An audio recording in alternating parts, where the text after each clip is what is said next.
ይሄ የምትመለከቱት ኢትዮጵያ ውስጥ ሌላ ሀገር ቢሆንና አሰራሩን ብናቅ ሞር ቫልዩ እናደርገዋለን። የት እንደሆነ ቦታውን እናንተ ኮመንት ላይ አስቀምጡ። ዛሬ ደግሞ በዴይቱ ከጋምቤላ ወደ ዲማ አብረን ነው። ከመጣችሁ መሞከር ያለባችሁ ምግብ ልንገራችሁ። ማንቾኒ ይባላል። እንደዚህ ነው የሚወጣው። እንደምታዩት ተረባርበን ነበር። ቁርሳችንን ጥርቅ አድርገን ከበላን በኋላ ከጋምቤላ ወደ ዲማ እንደምታዩት መንገድ ጀምረን በጣም ሰፋፊ እርሻዎች በመንገድ ላይ ታያላችሁ። በጣም ሰላማዊ በሆነ መልኩ ማለት ነው።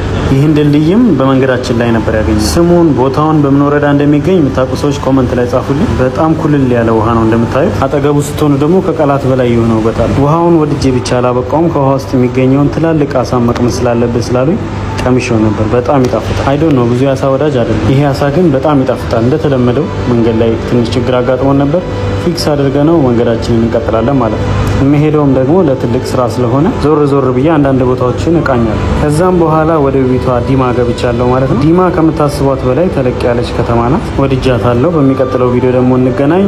አንድ ነገር ከወደድኩ ጠዋትም ማታም ነው በለው። ማንቾኒ ድጋሚ ከአማን ውሃ ጋር ወዳቸዋለሁ። ባይ